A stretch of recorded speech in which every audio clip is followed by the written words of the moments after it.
ഇതിന് തമിഴ്നാട്ടിൽ വലിയ പ്രതിഷേധം ഉയരുകയാണ്.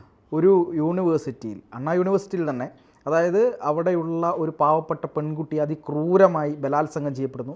ആ പെൺകുട്ടിയെ പരിശോധിച്ച ഡോക്ടറും അവിടുത്തെ ആശുപത്രിയിലെ അധികൃതരും പറഞ്ഞത് ആ പെൺകുട്ടിയുടെ ജനനേന്ദ്രിയത്തിൽ ഉണ്ടായ മുറിവ് കണ്ടിട്ട് തങ്ങൾ ഭയന്നുപോയി എന്നുള്ളതാണ്. ആ രീതിയിൽ അവിടെ വലിയ പ്രശ്നമുണ്ടായിട്ട് ഇവിടുത്തെ മാധ്യമങ്ങളൊന്നും തന്നെ അത്തരമൊരു വാർത്ത ഫോളോ അപ്പ് ചെയ്യുകയോ അങ്ങനൊരു സംഭവം സംഭവിച്ചതായി പോലും നമ്മളെ അറിയിക്കുകയോ ചെയ്യുന്നില്ല എന്നുള്ളത് ഒരു കാര്യം. കാരണം അവർക്ക് ഈ പറഞ്ഞതുപോലെ മറ്റുള്ള സ്ഥലങ്ങളിൽ എന്തെങ്കിലുമൊക്കെ പ്രത്യേകിച്ച് നോർത്ത് ഇന്ത്യയിൽ എന്തെങ്കിലുമൊക്കെ സംഭവിച്ചാൽ മാത്രമാണ് അവർക്ക് വാർത്തയാവുന്നത്.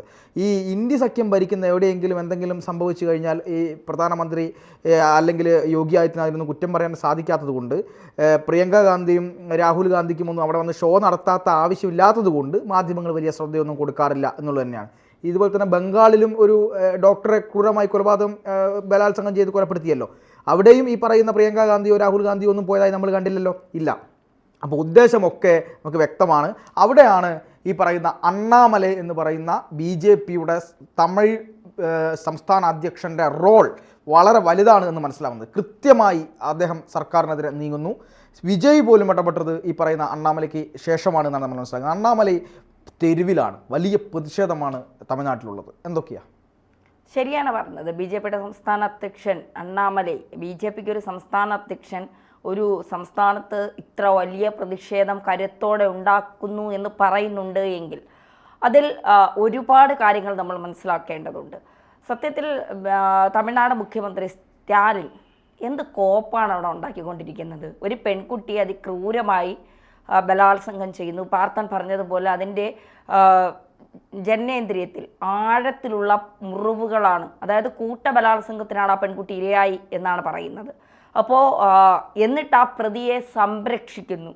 അത് കഴിഞ്ഞ് അണ്ണാമലൈ സ്വന്തം ശരീരത്തിൽ, അദ്ദേഹം ഇംഗ്ലണ്ടിലെ പഠനം കഴിഞ്ഞ് വന്ന് അദ്ദേഹം ഈ പ്രശ്നം ഏറ്റെടുത്ത് സ്വന്തം ശരീരത്തിൽ ചാട്ടവാറ് കൊണ്ടടിച്ച് DMKയുടെ ഭരണം എന്ന് നിൽക്കുന്നു അന്ന് മാത്രമേ താൻ ചെരിപ്പിടൂ എന്ന വലിയ ശപഥമെടുത്ത് മുന്നോട്ട് പോയപ്പോഴാണ് ആ പ്രതിയെ ഒന്ന് അറസ്റ്റ് ചെയ്യാനായി ഇവർ മുന്നോട്ടിറങ്ങിയത് എന്നുള്ളതാണ്. സ്റ്റാലിൻ ഏത് സഹോദരിമാരെയാണ് അല്ലെങ്കിൽ ഏത് സ്ത്രീകൾക്കാണ് അവിടെ സുരക്ഷിതത്വം കൊടുക്കുന്നത്? കേരളത്തിൽ പിണറായി പറയുന്ന അതേ രീതി തന്നെയാണ് തമിഴ്നാട്ടിൽ സ്റ്റാലിനും പറയുന്നത്. പിണറായി ഇവിടെ ശബരിമലയെ കയറ്റി സമത്വം ഉണ്ടാക്കാനും വനിതാ മതിൽ കെട്ടാനും സ്ത്രീകൾക്ക് സുരക്ഷ ഉണ്ടാക്കാനും നടക്കുമ്പോൾ ഹേമ കമ്മിറ്റി റിപ്പോർട്ട് വന്നപ്പോൾ അടക്കം ഇവിടെ സ്ത്രീകൾ പീഡിപ്പിക്കപ്പെടുന്നു. ഇവരുടെ പീഡനം എന്ന് പറയുമ്പോൾ തീവ്രത അളക്കാനുള്ള സാധനം CPMകാരുടെ കയ്യിലുള്ളത് കൊണ്ട് ഏത് പെണ്ണ് പീഡിപ്പിക്കപ്പെട്ടാലും എത്ര ശതമാനം തീവ്രതയോടുകൂടിയാണ് പീഡിപ്പിക്കപ്പെട്ടത്, 9%, 10%, 15%, 20-ൽ കൂടുതലാണെങ്കിൽ മാത്രം കേസെടുത്താൽ മതി. ഈ പീഡന തീവ്രത മാപിനി ഇത് വച്ചിട്ട് സ്റ്റാലിൻ അളന്ന് പഠിക്കട്ടെ എത്ര പീഡനം ആ പെൺകുട്ടി ഏൽക്കേണ്ടി വന്നു വന്നിട്ട്. എന്നിട്ട് പീഡനത്തിൻ്റെ തീവ്രത കൂടുതലാണ് എന്ന് സ്റ്റാലിന് തോന്നിക്കാണും. അതായിരിക്കും ഇപ്പോൾ പ്രതിയെ പിടിച്ചതൊക്കെ. എന്തായാലും സ്റ്റാലിനെ പോലുള്ള ഒരു മുഖ്യമന്ത്രി തമിഴ്നാട്ടിൽ വേണമോ വേണ്ടയോ, ആ സർക്കാർ ഇനി വേണമോ വേണ്ടയോ എന്ന് ജനങ്ങൾ തീരുമാനിക്കട്ടെ. അണ്ണാമലൈ തുനിഞ്ഞിറങ്ങിയിട്ടുണ്ട്. അവിടെ വലിയ പ്രതിഷേധം സംഘടിപ്പിക്കാനാണ് ഒരുങ്ങുന്നത്. ഈ പറഞ്ഞതുപോലെ വിജയ് തമിഴകത്തെ ഇളയ ദളപതി, സിനിമകളിൽ തങ്കച്ചിമാർ എന്ന് പറഞ്ഞാൽ അല്ലെങ്കിൽ സ്ത്രീകളെന്ന് പറഞ്ഞാൽ വിജയ് ഇങ്ങനെ വിജയ് ഫാൻസുകാരും എന്ന് തെറിവിളിച്ചാലും കുഴപ്പമില്ല. വിജയ് ഇങ്ങനെ ചേർത്ത് പിടിക്കുന്നതും എൻ ഉയിർ തങ്കച്ചിമാർ എന്ന് പറയുന്നതും സ്ത്രീകൾക്ക് വേണ്ടി ഞാൻ എന്തും ചെയ്യുമെന്നൊക്കെ വീരവാദം മുഴക്കിയ വിജയ് ജോസഫിന് എന്തെങ്കിലും മിണ്ടണമെങ്കിൽ അണ്ണാമലൈ പോലുള്ളവർ ആദ്യം വാ തുറക്കണം. എങ്കിൽ മാത്രമേ വിജയ് സർക്കാരിന് പ്രതിഷേധ കത്ത് നൽകൂ. പ്രതിഷേധ കത്ത് കൊണ്ട് പോടാ, നിന്റെ കത്തൊന്നും ഇവിടെ വേണ്ട എന്ന് സ്റ്റാലിൻ സർക്കാർ പറഞ്ഞപ്പോൾ നേരെ ഗവർണറെ അടുത്ത് പോയി ഗവർണർ ശരി മോനെ ജോസഫ് വിജയ് നീ പറഞ്ഞതൊക്കെ ശരിയാണടാ എന്ന് പറഞ്ഞുകൊണ്ട് തിരിച്ച് മറുപടി നൽകിയപ്പോൾ ജോസഫ് എന്ന് വിളിച്ചു പോയി. പെൺകുട്ടി ക്രൂരമായി പീഡിപ്പിക്കപ്പെട്ടതോ ആ പെൺകുട്ടിക്ക് നീതി നടപ്പാക്കി കൊടുക്കണം എന്നുള്ളതോ അല്ല വിജയുടെ പ്രധാന ലക്ഷ്യം. ജോസഫ് എന്ന് തന്നെ വിളിച്ചു. അതിൻ്റെ പേരിൽ ഒരു വിഭാഗം അവിടെ കിടന്ന് എന്താ പറയുക അഴിഞ്ഞാട്ടം നടത്തുന്നു എന്നുള്ളതാണ്. എന്തായാലും അണ്ണാമലൈ കനത്ത പ്രതിഷേധവുമായി രംഗത്തിറങ്ങാൻ തന്നെയാണ് പോകുന്നത്. ഒരുപാട് സമരമുറകൾ തമിഴ്നാട്ടിൽ സ്റ്റാലിൻ അഭിമുഖീകരിക്കേണ്ടി വരും. സ്റ്റാലിനെ സംബന്ധിച്ചിടത്തോളം ഒരുപാട് ശാരീരികമായ പ്രശ്നങ്ങളൊക്കെ ഉള്ള ഒരു മനുഷ്യരാണ് സ്റ്റാലിൻ. ആരോഗ്യപരമായ അത്ര ഓക്കെ അല്ല സ്റ്റാലിൻ.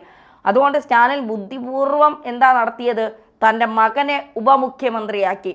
ഇടയ്ക്ക് വെച്ച് തനിക്ക് അധികാരത്തിൽ നിന്ന് ഒന്ന് മാറി ആരോഗ്യത്തിൽ ശ്രദ്ധിക്കാനായി പോകേണ്ടി വന്നാൽ മകൻ മുഖ്യമന്ത്രി ആകട്ടെ. അപ്പോൾ മകൻ സനാതന ധർമ്മത്തെയൊക്കെ മറ്റേ അതൊന്നും വേണ്ട, സനാതന ധർമ്മമൊന്നും നമുക്കിവിടെ ആവശ്യമില്ല, പക്ഷേ ഞാനൊരു ക്രിസ്ത്യാനി എന്ന് പറയാൻ ഞാൻ അഭിമാനിക്കുന്നു, ഏത് സ്ഥലത്ത് പോയാലും ഒരു ക്രിസ്ത്യാനി എന്ന് പറയാൻ ഞാൻ അഭിമാനിക്കുന്നു. ഏതെങ്കിലും ജനപ്രതിനിധി സ്വന്തം പിന്നെ എന്താ പറയുക മതത്തെയോ സമുദായത്തെയോ ഇതുപോലെ പ്രകീർത്തിച്ചത് കണ്ടു. അപ്പം ഈ ഉപമുഖ്യമന്ത്രി ഭരിക്കുന്ന നാട്ടിൽ ക്രിസ്ത്യാനികളല്ലാത്തവർക്ക് എന്ത് സുരക്ഷയാണുള്ളത്? അപ്പോൾ അവിടെയാണ് ബി ജെ പി അധ്യക്ഷൻ, കേരളത്തിലെ ബി ജെ പി അധ്യക്ഷൻ സുരേന്ദ്രനെ പോലെയല്ല തമിഴ്നാട്ടിലെ ബി ജെ പി അധ്യക്ഷൻ അണ്ണാമലൈ. നല്ല കരുത്തുറ്റ ഒരു ഒന്നൊന്നര സിംഹമാണ് അദ്ദേഹം. പറഞ്ഞ രീതിയിൽ പ്രവർത്തിക്കുന്ന, നിലപാടുകൾ വ്യക്തമാക്കി മുന്നോട്ട് പോകുന്ന, തെറ്റുകൾ ഇപ്പോൾ കോയമ്പത്തൂരിൽ കഴിഞ്ഞ നിയമസഭാ തെരഞ്ഞെടുപ്പിൽ അദ്ദേഹം ഇലക്ഷനിൽ നിന്ന് തോറ്റുപോയി. ആ തോറ്റുപോയത് അണ്ണാ DMK-യുമായി തനിക്ക് സഖ്യമുണ്ടാക്കാൻ കഴിയില്ല, അല്ലെങ്കിൽ അവരുമായി ഒത്തുചേർന്ന് പോകാൻ കഴിയില്ല എന്നുള്ള അദ്ദേഹത്തിൻ്റെ ചില പിടിവാശികളാണ് അവിടെ അദ്ദേഹത്തെ തോൽക്കാനുള്ള അദ്ദേഹത്തിൻ്റെ കാരണം. പക്ഷേ ഇത്തവണ ആ തെറ്റുകളൊക്കെ തിരുത്തിക്കൊണ്ട് മുന്നോട്ട് പോകാനുള്ള ശ്രമമാണ് BJP. സ്റ്റാലിൻ സർക്കാരിൻ്റെ പോക്ക് ഈ വിധത്തിലാണ് എങ്കിൽ BJPക്ക് അവിടെ വലിയ രീതിയിലുള്ള വേരുറപ്പിക്കാൻ അണ്ണാമലയിലൂടെ കഴിയുമെന്നുള്ള കാര്യത്തിൽ സംശയമേ വേണ്ട എന്നുള്ളത്. കാരണം നടന്നിരിക്കുന്നത് ഒരു ക്രൂര പീഡനമാണ്. ആ പീഡനത്തിൽ ആ ഇരയ്ക്ക് നീതി കൊടുക്കാൻ ഒരു സർക്കാരിന് കഴിഞ്ഞില്ല എങ്കിൽ പിന്നെ എന്തിനാണ് ആ സർക്കാർ അവിടെ പിന്നെ മുഖ്യമന്ത്രി എന്ന് പറഞ്ഞുകൊണ്ട് സ്റ്റാലിനും മറ്റു മന്ത്രിമാരും ആ കസേരകളിൽ തൂങ്ങിപ്പിടിച്ചിരിക്കുന്നത് എന്തിനാണ്? ഇവിടെ വാളയാറിൽ 2 പെൺകുട്ടികൾ ആത്മഹത്യ ചെയ്തു. അമ്മ തലമൊട്ടയടിച്ച് തെരുവിലാണ് ഇപ്പോഴും. ഇവിടുത്തെ മുഖ്യൻ ഇപ്പൊ പ്രതികളെ പിടിച്ച് നിങ്ങൾക്ക് നീതി നടപ്പാക്കുമെന്ന് പറഞ്ഞു. നടപ്പാക്കിയോ? കേസ് CBIക്ക് വിട്ടു. ഇനി എത്ര നാൾ കഴിയുമ്പോൾ 2 പെൺകുട്ടികളാണ് തൂങ്ങി നിന്നത്. അതും ക്രൂരമായി പീഡിപ്പിക്കപ്പെട്ടിട്ടാ ആ പെൺകുട്ടികൾ തൂങ്ങി മരിച്ചെന്നാ പറയുന്നത്. തൂങ്ങി മരണം എന്തെന്ന് പോലും ആ പെൺകുട്ടികൾക്ക് ചോദിച്ചാൽ അറിയില്ലായിരിക്കും. ആ പ്രായത്തിലാണ് ആ കുട്ടികൾ മരണപ്പെട്ടിരിക്കുന്നത്. കെട്ടിത്തൂക്കി കൊന്നതാണ്. ഇവിടെയും അതല്ലേ സംഭവിച്ചിരിക്കുന്നത്. ചില ആളുകൾക്ക് വേണ്ടി ചാനൽ ചർച്ചയിൽ വന്നിരുന്ന് ഘോരഘോരം പ്രസംഗിക്കുന്ന ആളുകളൊന്നും ഇത്തരം കുട്ടികൾക്ക് വേണ്ടി കാണാറില്ല. CPI അവിടെ പക്ഷെ BJP ആണ് ഇപ്പോൾ തമിഴ്നാട് ഭരിക്കുന്നത്. BJPയുടെ ഒരു ആളാണ് മുഖ്യമന്ത്രി എങ്കിൽ ഇവിടത്തെ നിരന്തരം ചാനൽ സിംഗങ്ങളുടെ ചർച്ചകൾ BJPയുടെ സർക്കാർ എന്താണ് അവിടെ കാട്ടിക്കൂട്ടുന്നത് എന്ന് പറഞ്ഞ് ഘോര പ്രസംഗിച്ചത്. അണ്ണാമലൈ തുനിഞ്ഞിറങ്ങിയിട്ടുണ്ട്. പ്രതിഷേധ കനക്കും. അണ്ണാമലയ്ക്കൊപ്പം കേന്ദ്രമുണ്ട്, കേന്ദ്ര സേനകളുണ്ട്. സ്റ്റാലിൻ്റെ പിടിവിട്ടു എന്ന് തന്നെ പറയേണ്ടി വരും. ഇനി ഓടുന്ന വഴിക്ക് പുല്ല് ഉരുക്കുമോ എന്നുള്ളത് കണ്ടു തന്നെ അറിയാം. അല്ല, ഒരു കാര്യം കൂടെ ഉണ്ട് ധന്യ, വളരെ ഗൗരവകരമായ ഒരു കാര്യം. അതായത് പോലീസ് കമ്മീഷണർ, അവിടുത്തെ പോലീസ് കമ്മീഷണർ ഈ പീഡനത്തിൻ്റെ വിവരങ്ങൾ പങ്കുവെച്ചുകൊണ്ട് വാർത്താ സമ്മേളനം നടത്തുകയും ആ വാർത്താ സമ്മേളനത്തിൽ ഈ FIRലെ മുഴുവൻ വിവരങ്ങളും ഈ പറയുന്ന മാധ്യമങ്ങളോട് പറയുകയാണ്. കേസ് നടന്ന സംഭവത്തെപ്പറ്റി പറയുകയാണ്.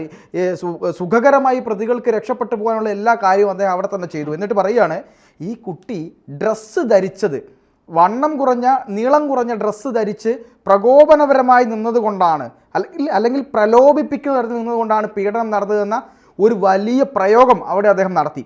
ഇതിനെതിരെ ഹൈക്കോടതി രംഗത്ത് വന്നു തമിഴ്നാടിൻ്റെ. ഇത്രയ്ക്ക് ഉളുപ്പില്ലാതെ ഒരു കാര്യം നടന്നിട്ട് പോലും ഇവിടുത്തെ മാധ്യമങ്ങൾക്ക്, കേരളത്തിലെ മാധ്യമങ്ങൾ മൗനീഭാവങ്ങളായി മാറി നിൽക്കുകയാണ്. ഞങ്ങൾ പക്ഷേ എന്താണ്, മതേതരത്വത്തിൻ്റെ അപ്പോസ്തലന്മാരാണ്, നിഷ്പക്ഷതയുടെ അങ്ങേയറ്റത്തെ രാജാക്കന്മാരാണ്.